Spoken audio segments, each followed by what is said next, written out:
What's up, everyone? It's Friday. It's 7 p.m. Eastern Standard Time. It's time. It's time. This week, you're only going to have, at least for part of the show, half of the dynamic duo of Interactive Sports Talk, the World Tag Team Champs of Sports Talk. And that's your boy you looking at. I go by the name of Cool McCain. And shout out to my co-host who is in right now. He might be on later. But just in case you need to remember who we are, I got a little something for you. The play call.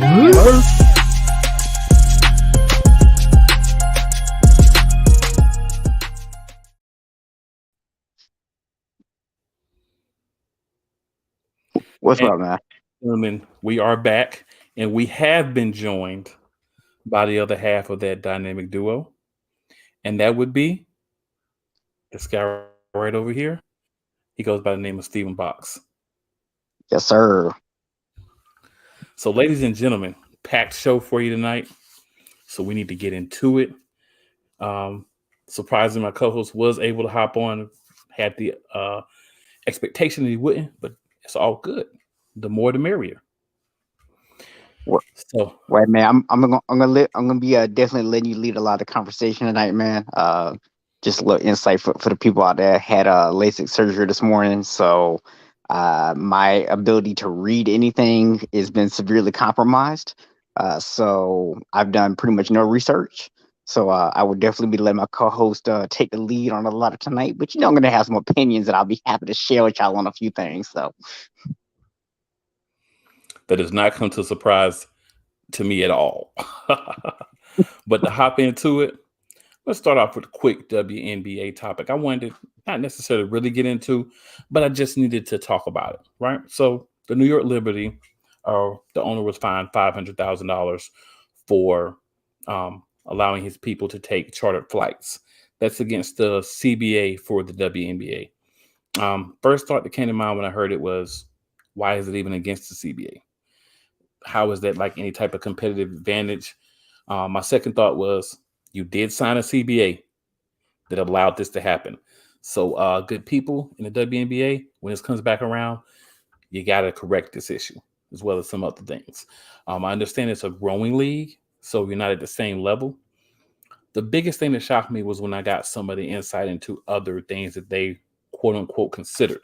So I was told they considered basically shutting down the team completely and just eradicating the team, forcing them to sell the team, removing certain members of upper management, just all kinds of very extensive punishments. My thought is, that's garbage. We don't have to do all of that. Now, it's one thing to want to punish the team because they didn't follow the rule, and understandably, it is kind of a silly rule. And it goes back to what Liz Cambage was saying, a few weeks ago.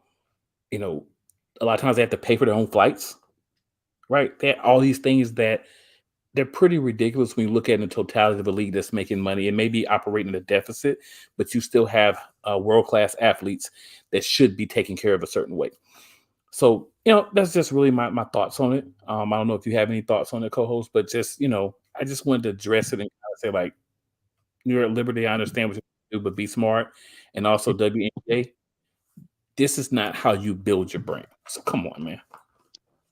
Yeah, I actually saw this story the other day, and my initial thought was the same as yours. Why is that even a thing?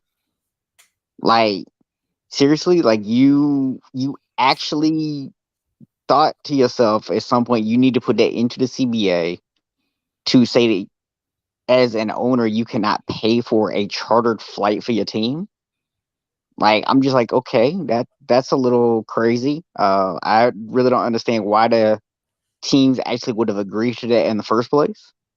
And I really don't understand why that's any kind of competitive advantage. So, I mean, I get that you have to be punished because it is in there. You did break the rules.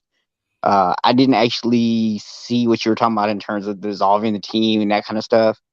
That's just mind-blowingly ridiculous to me. I mean, it's no other way to put it, yeah. But, that was just, it was kind of shocking to me when I saw it. So, I just wanted to kind of quickly touch that. Also to kind of do a quick how can I put this? So a couple of different things I want to talk about. Had an order, but you know what I got now. I want to kind of switch things around a little bit. But I just want to do a quick preview of the games that are going to be on tonight. Not any details or any real recaps too much into it, but just wanted to kind of touch on it since we're getting into the NBA season and just kind of let you guys know kind of what's going on. So just want to run through the games real quick. If you have any thoughts on them, definitely co-host Steven, you just hop in, man. So Pacers versus Pistons. Seems to be a pretty simple game. Pacers should win it. Not really much else I need to say about that one. Guess no thoughts there. So Jazz versus Pelicans. I think this is actually going to be a better game than most people think because the Pelicans have a lot of weapons now. They don't have Zion, but they have a lot of other guys that they're used to playing without Zion. So it's not a situation where he's just been moved away from the team. The Pelicans are a team that are at least attempting to, get into a playoff spot. At least they're in the play-ins. So I think it's going to be a game, but I think the Pelicans are going to be able to pull an upset tonight. We'll move on to the Cavs versus the Sixers. I think it's going to be one of the better games tonight. The Cavs have started to kind of decline a little bit. James Harden's still in his honeymoon period with the Sixers. So I'll say Sixers should win this game. I would not be completely surprised if the Cavs pulled it out, but my expectation would be the Sixers would win that game. And slide on to the Timberwolves versus the Thunder. It's another game, two teams that aren't playing their best right now, we'll say. But I think it'll be competitive. The Thunder have a little momentum, having beat the Nuggets a few days ago. But I think Anthony Brown is not going to be stopped by OKC. So I'm going to go with the Wolves in that one. Then I'll hop over to the Hawks and the Wizards. I'm going to go ahead and say the Hawks are going to win this game. The Wizards are kind of in that crazy place where they started off good, but they just haven't been able to put things together lately. So my expectation is that they're going to, catch that L tonight. And then I'll rock over to the Rockets and the Nuggets. The Nuggets just came off a loss after a 6-game winning streak. The Rockets are the type of team you play if you kind of need to get a win, and there's no disrespect to Rockets fans, but you know where you're at this point. So I'm going to go Nuggets, but I'm actually going to go Nuggets tight. They haven't been doing a good job of closing lately, so that's going to be, I think it's still an issue for them. We have the Magic and the Raptors. My expectation would be the Raptors wins this game. Most people beat the Magic, so, it is what it is on that one. Got the Knicks versus the Suns. I'm actually going to go Knicks. I think the Knicks are due for a big win. They haven't played up to expectations. This is the perfect opportunity to do it. And then lastly, I think is the game of the night, the Bucks versus the Bulls. The Bucks need to win. The Bulls are still injured. They have some guys that have not returned. They do have an MVP candidate on their team, but I'm still going to say the Bucks go out there and get the job done. This is the kind of games that they normally rise to the occasion in versus what they normally do, which is fall back and allow other teams that should not beat them to beat them. So I think this is a game that the Bucks should step up and win. So that's pretty much, just my quick thoughts on some of the NBA games, the NBA games that are on tonight. Just wanted to throw some quick hitters in there for everyone, give you my thoughts. And of course, co-hosts, I guess, didn't have a chance to research, didn't want to really chime in on those, but just kind of wanted to rock on those. Now, yeah, I'll kind of wait to see. I'm sure you're having some other NBA stuff. We'll talk about a little later in the show, so I'll kind of save my comments for a little later. Give us more time for those. Yeah, big news, I guess, on the rumor front right now, but still being reported in regards to the NFL. Just a quick things I want to discuss. The first one, Amari Cooper. He's reportedly Cowboys are going to attempt to trade him. If they can't, they're going to release him. Right. You're going to end up releasing him. The amount of money that you're paying him, you're going to end up releasing him. What up, Big E? Glad to have you chime in with us today. But he's going to be released more than likely because I don't think a trade is going to really happen. So with him being released, then that's going to put him out in the open market. So, Stephen Box, what are your thoughts on Amari Cooper? Where do you think he could fit? And do you think he's still got anything left in the tank? So I'm going to take a slightly different angle on this because I saw something actually quite funny, or I should say somebody actually told me, I didn't see it. Um, so along with this conversation, and I agree with you, by the way. I think they will ultimately cut him, even for a low draft pick. No one is going to actually give anything and take that contract on. I do think that part of this is Dallas trying to get him to basically renegotiate his contract to either save some cap space or make him more tradable. So we'll see if that works. But I did see a report that was put out of teams that might be a good fit for him. And I felt like this must have been written by the Dallas Cowboys as a way to scare Amari Cooper, because they're talking about Jacksonville, the Bears, the Texans, and Cleveland. I was like, wow, it's like they're really like just trying to scare this dude into not getting cut or something. Like, hey, look, these are the places you might end up at. Um, the thing is, if he gets cut, it's obviously open market. He can go wherever he wants. That money doesn't follow him at that point. So I think that definitely opens up a lot of possibilities. There's a lot of wide receiver needy teams out there. Obviously, Green Bay comes to mind right offhand. You also have Tampa. If they lose Chris Godwin, could be a good landing spot. Philadelphia is obviously a place that's going to get mentioned.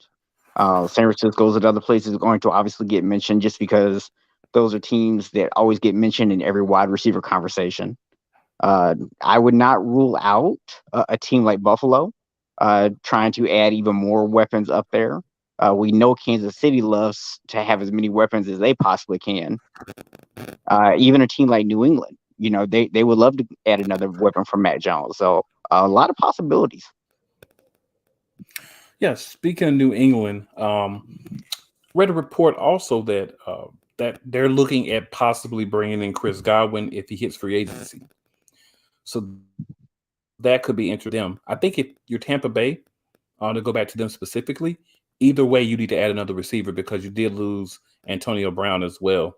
So I Yeah, think they're a team that would need a receiver anyway. I think you can even look at teams like the Tennessee Titans, the Carolina Panthers, even.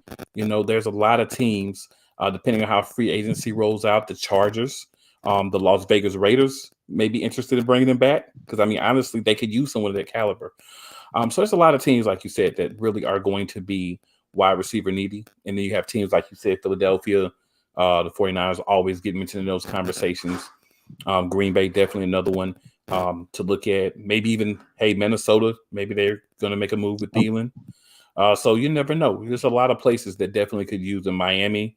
There's a lot of places that could use a guy like Amari Cooper, even if he's not quite the receiver he was. I think the thing with him was never the talent, right?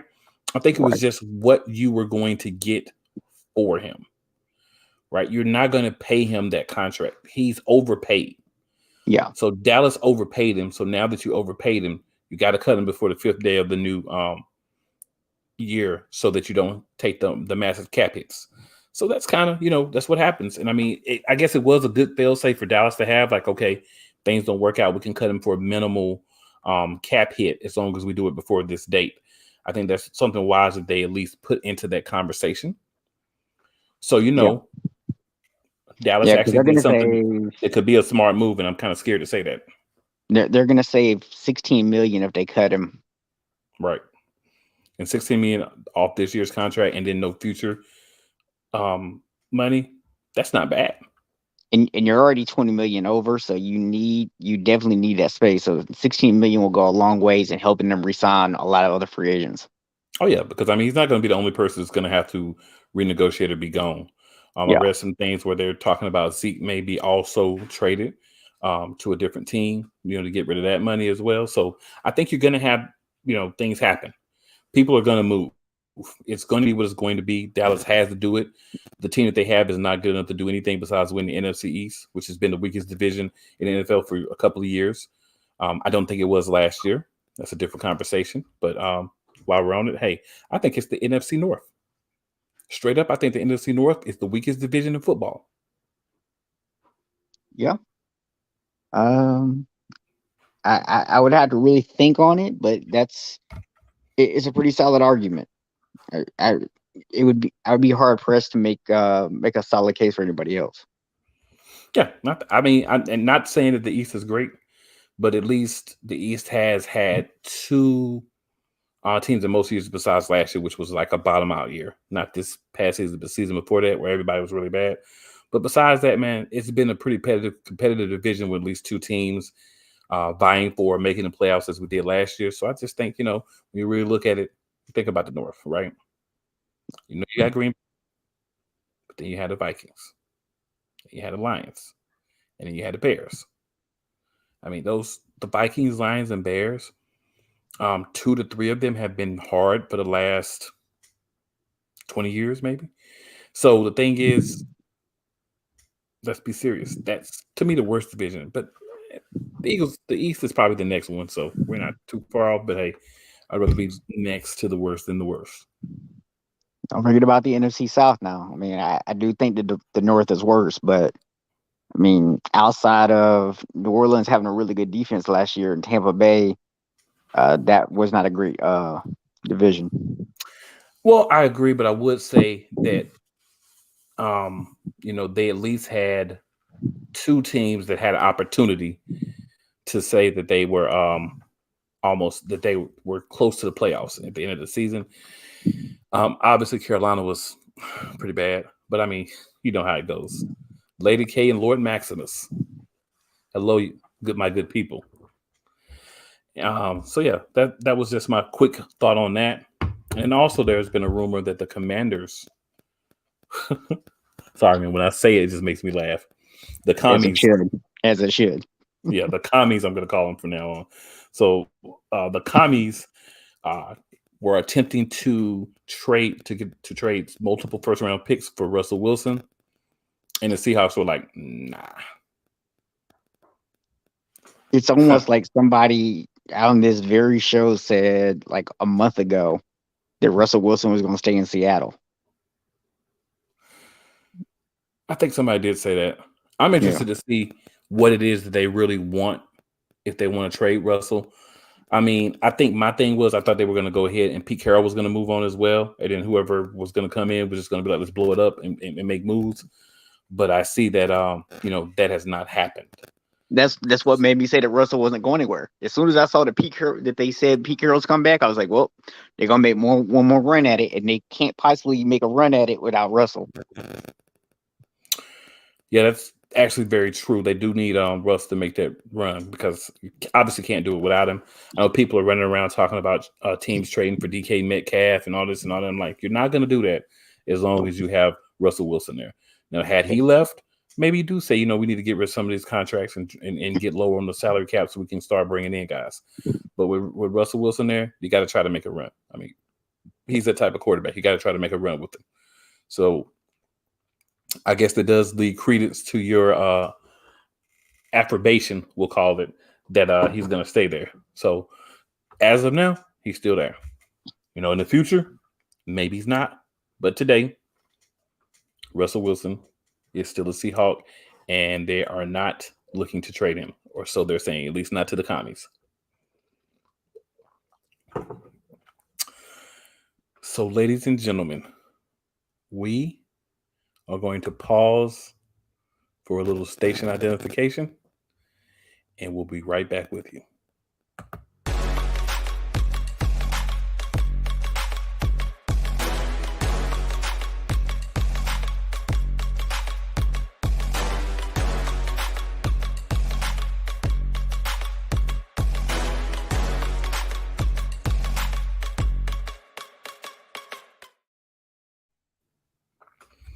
All right. And then we're back. So I'm kind of glad you did make it. because I was going to phrase a specific NBA conversation I'd like to have a different way, but since I had you here, here's how I want to freak the conversation. Okay. So there's a lot of talk about who's going to make the playoffs, who's not going to play the playoffs, who's going to have what seed, and who's not, and that's cool. If you want to touch on that later, we can. But my question is, I have a group of people here, right? It's about probably about 20, 25 people. It's an extensive group, so we don't have to go into details about them. But I'm going to name off some people, and I Okay. just want you to tell me based off how you feel about this person, if you think they're a future superstar or not. Then what we're Okay. going to do is we're going to take that group that you think is going to be a future superstar, and we're going to talk about who out of that group could possibly be the future face of the NBA. Okay. Now, to frame the conversation for people that are listening, this is all people who are age 24 or under. So everyone on this list is age 24 or under. And the reason being is this is the way I want to try to get a new face or who we think could be the next face of the NBA. Okay. So you just give me a yes or no. If you want to go into details with anybody, have at it, but a quick yes or no is fine as well. So do you think that Ja Morant is going to be a future superstar? Yeah. I would argue he might even be a current superstar. Okay. Jason Tatum. That was a little bit tougher. I'm gonna say potentially. All right, so you got to give me a yes or no.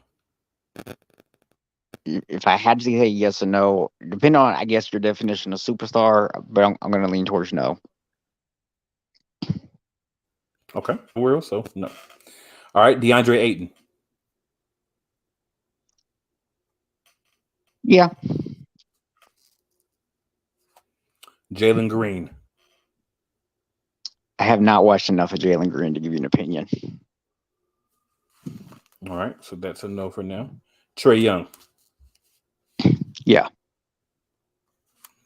Shai Gilgeous-Alexander. Yeah. Cade Cunningham.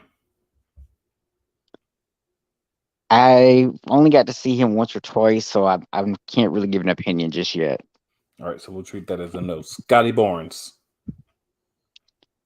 I like Scotty, but I'm gonna have to say no for now. Okay. Luka Doncic. I'm gonna say yeah. Brandon Ingram. Sadly, as a Lakers fan, I have to say yes. Franz Wagner. He's the rookie from the Magic. Yeah, I haven't really got to watch him play. All right, so we'll say no for him. That's fair. Evan Mobley. I've not seen Evan Mobley play much either. All right, Jaren Jackson Jr. I'm gonna go no for now, just because of the sample size of what I've seen, but I think there's some potential there. No, that's cool. This is based on up until now. Like, do you think they have that right now? Well, I'm Zion also Williamson. kind of limited a little bit by my own on my own sample size of what I've seen, but yeah, but I see some potential. Zion Williamson. Zion, I'm gonna say no. If he's healthy. If he's healthy, yes. We're gonna assume for the argument that he'll be healthy. But he's never gonna be healthy, so that's why I'm saying no. I know, but I'm just saying we assume for the argument that everyone's gonna be healthy. Yeah, if he's healthy, yes. All right, Darren Fox. Not a superstar. Surprisingly, he's like 24. Yeah, I saw that. Yeah, I think he's going to be a really solid player, but I don't know if he's going to reach superstar status. I'm going to say no. All right, Sadiq Bey. Haven't seen him. John Collins. No. Anthony Edwards. I think so. Darius Garland. Haven't seen Garland play yet. Colin Sexton. I'm going to go with no. Jalen Johnson. Haven't seen him. Cole Anthony. I've had limited experience with that, so I can't really give an opinion on that one just yet. LaMelo Ball. Yeah, I think he's got superstar potential. I think he'll get there. Miles Bridges. I'm gonna say no. Surprisingly, this guy's only 24. Jamal Murray. Well, assuming he can stay healthy, yes. Yeah, we are assuming health for everyone. So, all right, I Anthony. told you that 2 years ago, though. So, Anthony Simmons from the Portland Trailblazers, or Simons, it may be pronounced. yeah, I think so. All right, we're getting in the last few here. Tyler Hero. I'm gonna say not quite superstar status. So All no. right. Tyrese Maxey. I haven't seen Maxey play yet. And Tyrese Halliburton. I'm gonna say yes on that one. Okay. Now just for context, for anybody who's out there listening, some of these people I said no is people I only saw play a few times, and I just haven't seen them enough to really feel like they're there. And some of them are guys that I think are going to be really solid players, but I think we overuse the word superstar nowadays. So my definition for that might be a little bit different than what some people's are. So I'm fine with this list just because this is obviously number one opinionated, right? Based on how you feel about players.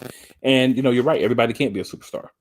But I compiled this list as I was looking because I wanted to get guys who played really well, who, again, were 24 or under, and either had a lot of potential or had played well. I don't have a problem with leaving off like Jalen Green, Kane Cunningham, Franz A, John Collins. I don't have a problem with leaving those guys out because here's what I see when I look at these guys. If you haven't been able to do it for a couple of years, it makes me question. So a guy like Ja Morant, he's kind of my cutoff. He's been in the league a couple of years. Him and Zion came in together. So you've had a chance to see him go through a season, play another season. So you've had an opportunity to kind of see him do it for a couple of years. That's the important part to me because that gives you more of a context of how they're going to be throughout their career. So I don't have a problem leaving some of the other guys off. But again, I did want to include everyone to see how people felt about it. So what we're gonna do next week, we'll throw the list up and let you guys go in the comments and say who you think from the list, or if you think someone's left off or whatever, just for a little fun. Because NBA is an ever evolving thing. But here's an idea, man. Why don't we go? Why don't you go throw a poll up or something on our Twitter account? Let people go vote on it. That is an idea. There's a certain reason I was doing it the way I was doing it, though, because I would. Okay. But we'll get to that. So, the players that we have left, do you think they can be a possible face of the NBA? So I'm gonna go back to the list of the people that you said you feel like could at least be a superstar. Yeah. All right. So we're gonna start with Deandre Ayton. Do you think he can be a possible face of the NBA? I'm gonna go ahead and just save you some time right now.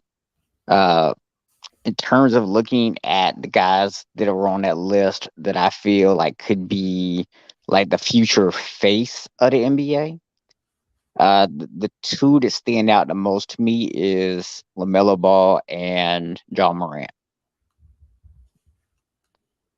Okay. So of the people that you picked, I'm also going to add Trae Young. I'm also going to add Zion, Anthony Edwards, Luka. You're right. I would add Trae Young. And let's see.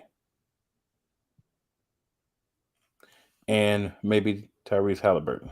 So between what you and I think, I'm going to say Ja Morant, Trae Young, Luka Doncic, Zion Williamson, Anthony Edwards, LaMelo Ball, Tyrese Halliburton. So we got 1, 2, 3, 4, 5, 6, 7. So we're going to call it the Salacious 7. So what I am going to do, is we're gonna park this for now, but I actually am gonna throw a poll up with those 7 people. Okay.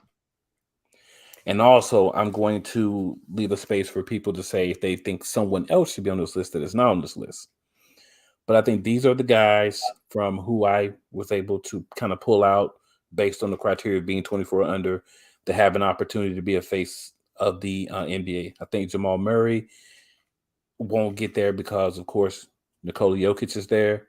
SGA, you're stuck on the Oklahoma team and just don't see it. Brandon Ingram, overshadowed by Zion. If Zion's never healthy, you could possibly slide in that spot. DeAndre Ayton, you have to develop more as a big man. You have to give him that level of either like Giannis or Joel Embiid, or Nikola Jokic, where you're versatile. I think to be able to be put in that conversation. But yeah, curious to just kind of see the guys that you thought superstar versus a guy that could be in like a face of the league. So I think that's something that we can hop up and put the results up on a Twitter poll. But then what we'll also do is we'll throw the whole list next week and just say, do you think we left anybody out? And obviously some people will get that. We'll have put that on the Twitter. So if you put someone else on the Twitter feed, we'll add that. But I just wanted to kind of be something where we're thinking about and how it changes from, week to week. Not necessarily that we need to talk about it every week, but just kind of put it up as a reminder for everybody quickly every week, because I'm curious to see how we feel now and how we feel 20 games from now or so when the year is over, if things change in our mind based on how some of these guys play. Let's be honest, man. I mean, we live in a day and age where everybody kind of lives in a moment. I had maybe heard 1 or 2 people mention Ja Morant in MVP conversations a month ago. All of a sudden, he drops 52, and I hear a whole bunch of people put him in an MVP conversation off of one game. And he dropped 46 a few days before that too. Right. So it's a matter of, it's not a matter of he deserved to be in the conversation the whole time or not. It's just funny how a couple of high scoring games and all of a sudden people now want to put him in the conversation. Yeah. So it will be interesting to see how that kind of changes about a week, about a month, about a season. Oh yeah. So speaking of MVPs, the NBA put out a new list of the MVP candidates for this year and their rankings of them. Ja Morant obviously is moving up this list. But we're going to go through the list here in a moment. But answer me this before we go through the list. Who are your top 3 candidates for MVP right now?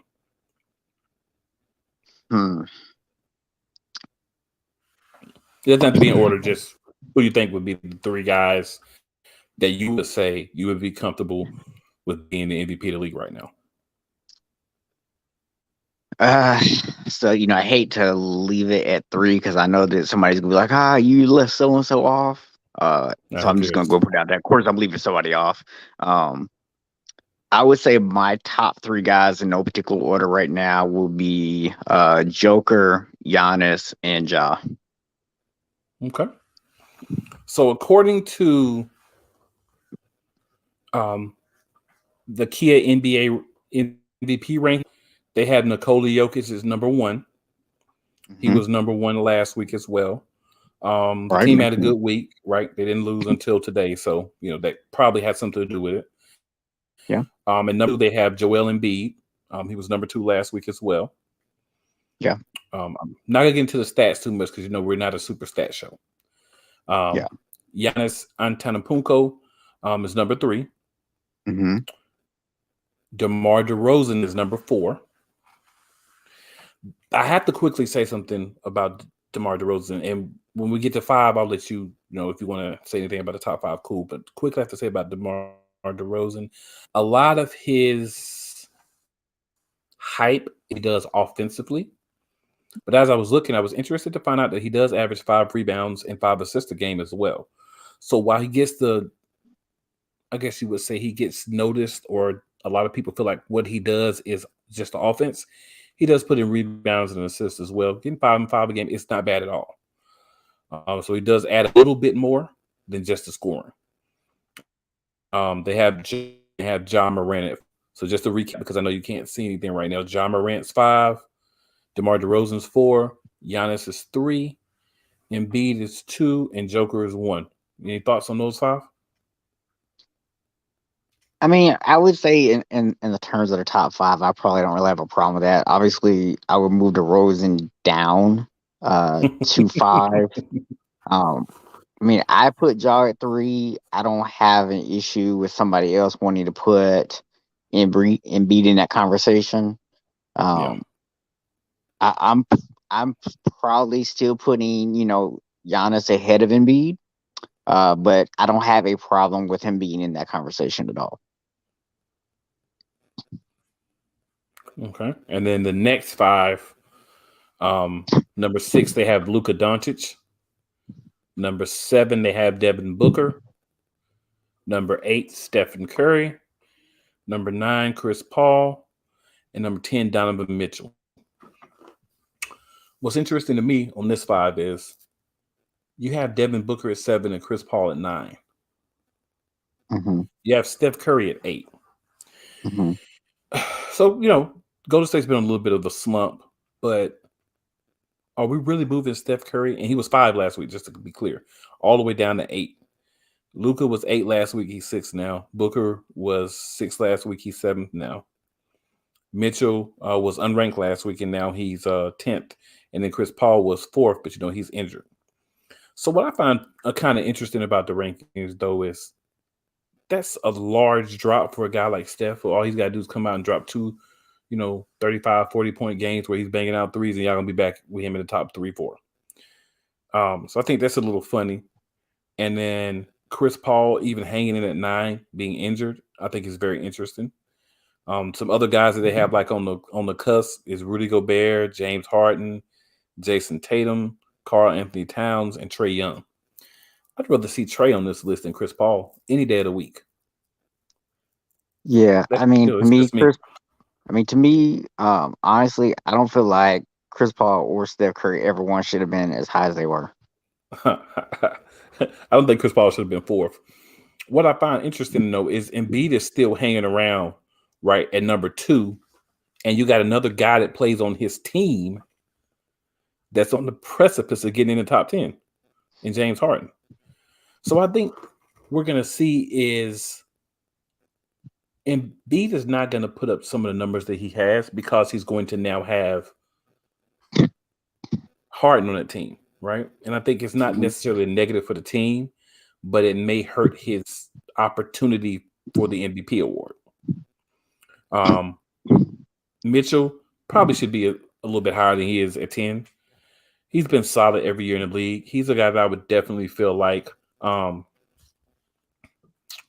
if he were a year younger, could be in this conversation that we were just having. But unfortunately, Mitchell's 25, so he aged himself out, as did Devin Booker. But I just, for me, I just like to think about it like, why are we having such drastic changes from week to week in the top 4 or 5? Because if you think about it, there shouldn't have been so much that a guy like Steph Curry did to drop him from 5 to 8. There shouldn't have been so much that, Chris Paul did to drop him from 4 to 9. He actually should have dropped all the way out because of injury. But just, 1 week seems to make a lot of difference. So that's what's interesting to me. I kind of am getting to that point where I'm looking at this stuff and I'm like, all right, well, let's see what's the long term happening, right? You got what's happening at that moment, but let's see the long term of that as well. Yeah, I'm gonna be honest, man. I'm not a fan of this. But yeah, it's great for guys like us who have a sports show. It gives us something to talk about. A lot of people are gonna look at these lists. They're gonna put stock into them, and I'm kind of like, hey, I like the idea that we're all guessing and arguing over who the top 2 or 3 guys are every year until the MVP actually gets announced, and then we spend a couple weeks arguing about if the right person won. So for me, I'm not a fan of this like putting out the list and kind of making it a weekly thing. And what I think happens is, I think you leave opportunity, especially since this is being put out by the NBA, to basically manipulate the list in such a way that it gets people to tune into the games you want them to tune into. And that's what I feel like this is. I feel like it's a manipulative marketing tool to get people to watch the games they want them to watch. Well, it also gives us something to talk about. So there's never, a bad thing with that, right? We got something we can talk about. Look, we all saw when they did the top 75, the NBA does not know how to make a list properly. So, yeah, very true. There's a couple of people. I mean, the thing is, my stance on that is, in order to take somebody off, you've got to put somebody else on, right? Well, it's the reverse of that. In order to put somebody on, you got to take somebody off. So I think there are people that have, some gripes as far as not being on there. But when you think about it, you think about who are you going to actually take off of that. And there's a couple of people you could take off, but then you can't put 5 people on and take 2 people off. Feel what I'm saying? So that's just, that's my thoughts on that. Now, when it comes down to order too, Yeah. The order thing is a joke. Like, so screw the order. What we really should care about with that is there's the 75 best players. I don't care that Michael Jordan's supposed to be number 1, LeBron's supposed to be number 2, and whoever's whatever. I don't agree with that. But at the same time, you have to have that because that gives what ESPN and different people something else to talk about. Like we were just saying about the MVP thing. It doesn't matter what the rank is. You're one of the 75 best players of all time. That's all that should really matter. Yep. And you have some people on there that people say, oh, he shouldn't be on there. And one of the people they talk about is Kawhi Leonard. Kawhi Leonard's a beast. He's just been hurt a couple of times. But let's take the years that he's played. The guy deserves to be top 75.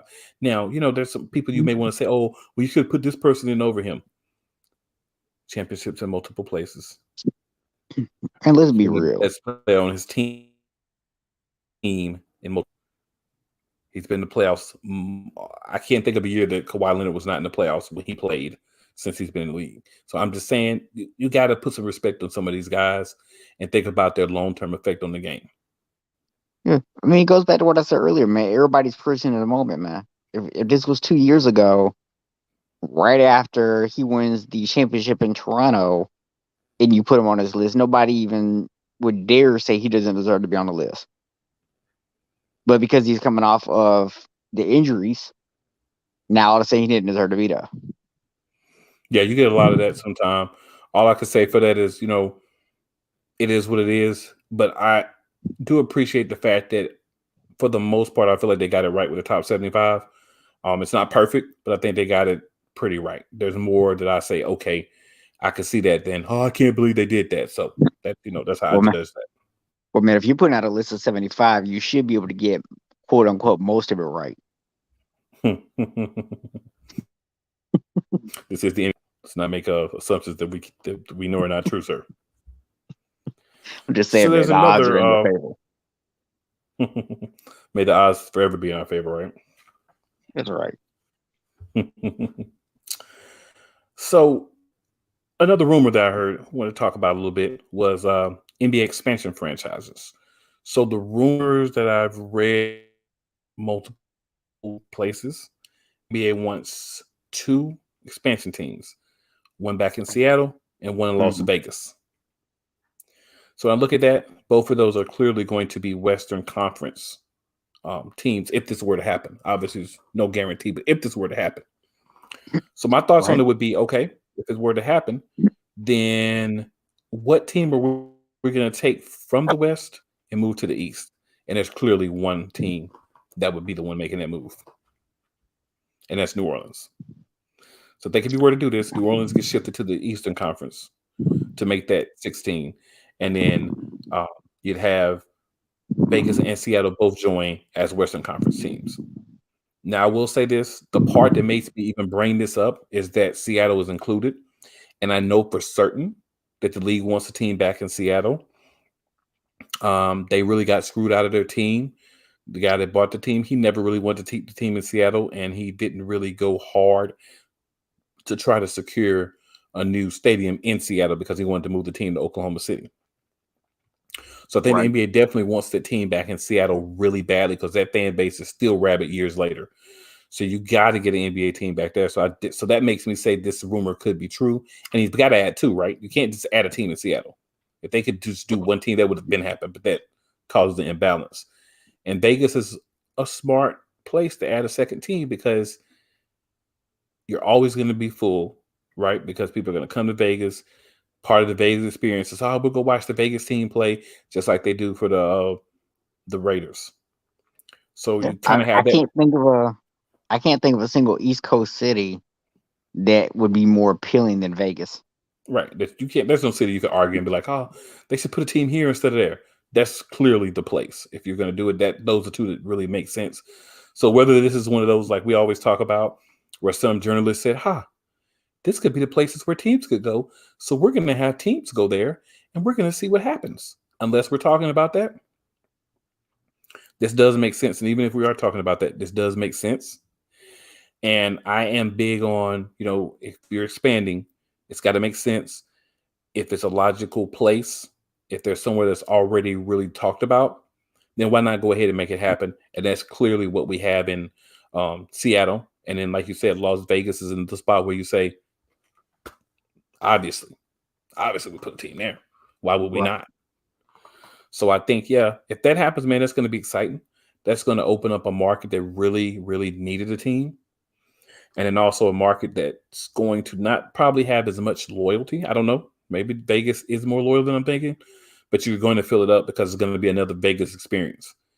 And I've been to Vegas and a lot of partying, a lot of drinking going on there. So those people are down for whatever. So I'm pretty sure, they fill that up just like they do for the Raiders. But yeah, man, just a little interesting tidbit that I happened to kind of wander into and wanted to kind of bring up on the show on Friday. So we got a couple of minutes left. A couple of the things I could talk about here, but just wanted to first see if you had anything that you wanted to talk about. So I want to get your opinion, man, because we've actually surprisingly talked very little about this, even offline. Um, with the Lakers.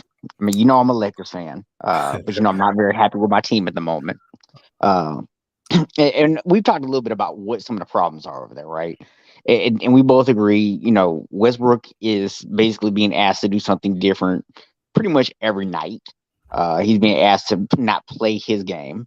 LeBron has not really adjusted his game, and Anthony Davis never was willing to move to the 5. You add on to that all the injuries. You add on to that the fact that you have a head coach who preaches a defensive first mentality, and you gave a bunch of guys that are too old to go out there and play defense. And then you refuse to play guys like Malik Monk and Austin Reeves more minutes, despite the fact that they're clearly some of your better players right now. So the problems for the Lakers are very numerous. My question for you is, do the Lakers actually have time, if they take the drastic steps to fix this, and actually even make the playoffs this year? Because I got to be honest with you, I'm starting to wonder if they're even going to make the play-in game. I would say the Lakers should be able to do enough to still be 9th or 10th, which is where they're at now. And the main reason I say that is if you look at the teams below them, they're not going to do much to probably catch up. But at the same time, the Lakers have to figure out a way to play together in the right lineups. So the problem is LeBron has tried to be a Swiss Army knife, and maybe 5 years ago, he's not a power forward or a center at this point in his career. Right. He's never really been a 2 guard, so you really can only play him small ball 4 in some cases, depending on who the other team has, point guard or small forward. That's really where you can play him and he be effective for you defensively. Because another problem that the Lakers have is defensively, they don't do a lot. They don't have a lot of guys that have height and size. And then they just got rid of DeAndre Jordan and brought in DJ Augustine. Mm-hmm. I don't know how that fixes any problem that you have unless you're attempting to bench Russ. And if you're going to do that, you already had like 80 point guards on the bench because you have a whole bunch of point guards. You got Kendrick Nunn, he's hurt. I don't know if he'll be back, but if he gets back, I think he'll help out. You, of course, have Russ. You have Avery Bradley, who's actually been playing a lot of point guard as well. So you have guys that can do it. So I'm kind of curious as to why you made that move instead of seeing if you could go out like maybe to the G League and grab you a rim runner. I think LA's problem is the opposite of what they had the year they won the championship. They had they had like 3, 4 bigs that they could actually put on the floor that could Mm-hmm. actually play. So you had size. It's Yep. hard to win in the Western Conference if you don't have size. And their only Yep. size is really Dwight Howard. Anthony Davis refuses to play center, but you can't include him because of size and height. And then you look at after that, you really have Stanley. I think Stanley Johnson was his name. There. So you don't have a lot of really like traditional bigs. So when you're in a situation where that's the style that you're going to play, you have to have shooters. You know, you don't have shooters, you don't have bigs. So it's like if you got the shooters, you don't necessarily need the bigs because you're going to make most of the shots. You're not going to miss as many, so you're not going to be in the same situation.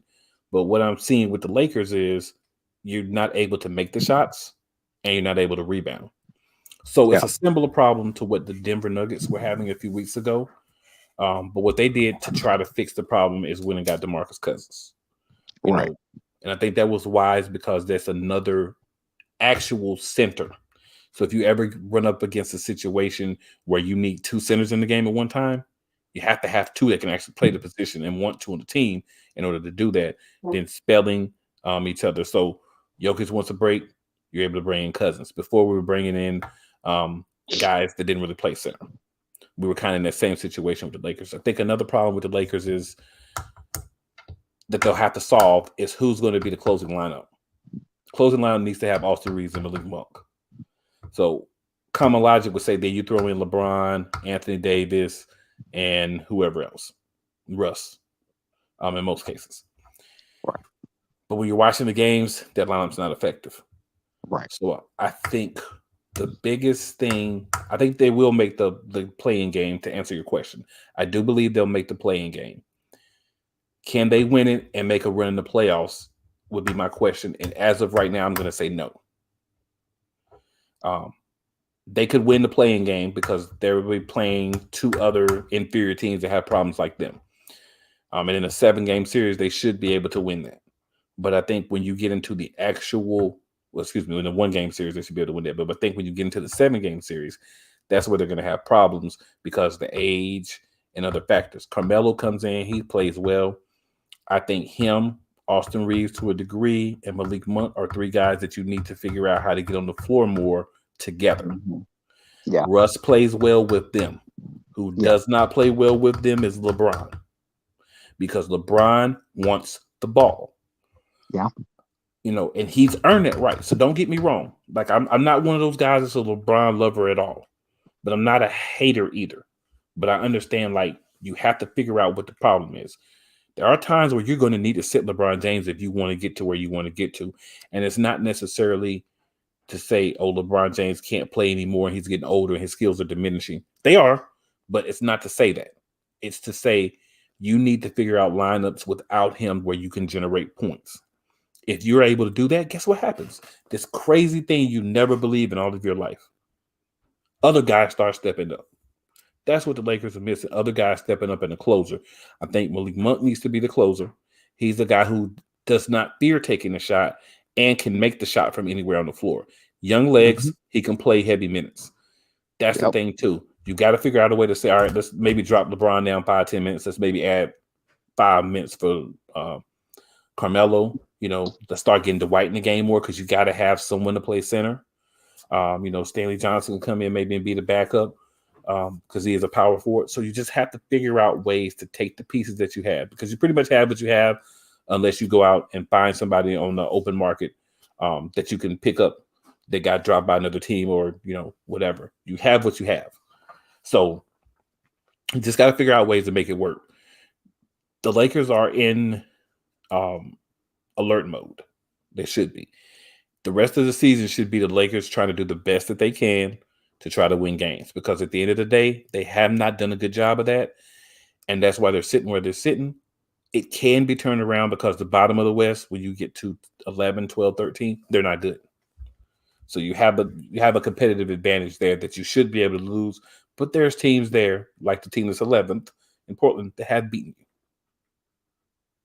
you. Mm-hmm. Yeah. I mean, you said when we first got him that the Lakers might have got the steal of free agency when they signed Malik Monk. Yep. And I agree. It makes no sense to me that they will not give him more opportunities. I mean, he's showing you that he's willing to go out there and be that one guy. He can go out there and be that spark for you, and they're not willing to let him do it. I don't know if that's LeBron or what it is. And I told you before, it sounds crazy. I know they're not going to do it, but I really do believe if they would actually switch the lineups around and allow Russ to play a lot more with that second unit, they'd win a lot more games. Yeah, you need to blend your units more, right? You need to blend your units more. I think the money Russ gets, a lot of people argue you don't pay that money to a guy to come off the bench. But here's this crazy thing, right? Russ could start the game, play 5-10 minutes with LeBron. LeBron goes and takes his break. You bring in Carmelo Anthony or whoever you're going to bring in for LeBron. At that point, Russ is essentially playing without LeBron. You may sit someone else and kind of bring in a couple of fresh pieces. So you're kind of playing with a hybrid unit, right? Mm-hmm. That's where you want Russ. You want Russ to have one or two of his starters out there, give him one or two bench players, and put that lineup together. If you're going to have Russ and LeBron kind of play opposite of each other some, that's the best way to do it. Yeah, Russ has livelier legs than LeBron at this point in his career. So LeBron can still play good minutes for you. But if you compose that to about 25, 30 minutes a game, I know people think this is crazy, but if you condense those minutes a little bit, you make Horton Tucker get out there and play, and some of these other guys, get out there and show us what you got. You were brought in to help, so get out there and show us what you got. If you can't do it, then you're going to be going after this year. And if you could do it and we haven't been giving you the opportunity, that's on the coaches, the organization, GM, in my mind, LeBron James. Yeah. So, that's me on that. And I guess my take on it is, if you at the trade deadline refuse to move some of these young pieces that you have to either go get somebody else or go get draft picks or whatever the case is, if you wanted to hold on to these guys so bad, why would you not put them on the court and actually let them play? You clearly are saying that you think they have value, so let them out on the court to actually provide it. Yeah, you've got to get to the point where you say, you know what, show us what you got, make it happen or not, but you're going to be out there on the floor, show us what you got. That's the point that they haven't got to, that they have to get to in their own minds as the organization. Whether LeBron put his team together or not, you're stuck with it. Like I said, you can only buy out market, try to grab some people at this point. So you're stuck pretty much with what you have. You got to make it work. Some of the guys are going to play better now, long term, because it's not hanging over their head that they're going to be traded. You've got what you got. You try to make a run this year, see what you could do. I don't think it's a championship level team at all, but maybe you can, win your playing game or games, get in the playoffs, and then, who knows? Maybe you're playing a Phoenix team that doesn't have Chris Paul, and you're able to kind of dominate their game a little bit. It is the playoffs, so I'm a big believer in Chris Paul's on the same player in the playoffs. A lot of people call it Chris Paul hate. I mean, if you go look and see how many championships he's had, you'll know that he doesn't play up to his potential in the playoffs. I'm just saying. But for me, it's just you go out there, you play the game, and you have to do what you have to do. You don't have anyone else that you can bring in. You're stuck with what you have, and it's for good, for better, or for worse. So go out there, Lakers, and do your thing. There's a lot of teams that are kind of in that situation. There's teams like, the Bulls, the Nuggets, that have major pieces out that may be able to get those pieces back to try to make a run in the playoffs. But right now, those teams are sitting in positions where they're not in the play-in. You really, truthfully, and honestly do not want to be in a play-in because that's one game and you're done, right? So you have let me just stress the format real quick. I know we're about to hit an hour, but let me stress the format real quick. 7 and 8 play for the 7th seed. The winner of 9 and 10 plays the loser of 7 and 8 for the 8th seed. So you could have to play 2 games that are one and done to try to get in the playoffs. And that's not really the situation you want to be in. I know a lot of people don't like it. I actually don't have a problem with it because I think what it does is I think it makes you realize, okay, that's what's up. I've got to go out here and beat somebody to get in there. I can't just sit back and say, I got the 8th seed, so I'm good now. I've got the 7th seed, so I could just arrest people the last few games. Oh, no. You've got to play. You got to try to get out of that position, and if you're there, you got to try to win. Yeah, I feel the same way about the play-in system as you feel about the All-Star draft. Oh yeah, we're very clear that I think the All-Star draft is hot, stinking, putrid garbage, and you feel the same way about the play-in game. Anybody who watches our show knows that that's kind of the way this goes.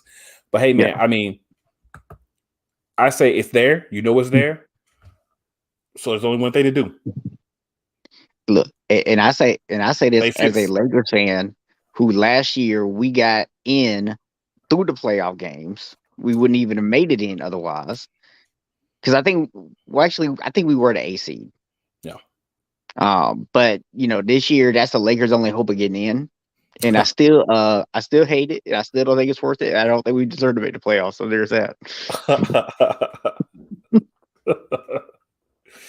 Well, good people, we've hit our hour. A minute or two over. So want to give a quick shout out, to the Sideline Sports family. They always support us on the show. They always support us with anything that we need. Also want to shout out the Score No Score app. You can hop on and use that. You get free funds that you can use to do some other things. And, also want to shout out my co-host, as he said, he had LASIK surgery today, so not really able to do anything visually, but still was able to get on with us and kind of make things happen. So I want to shout him out for that.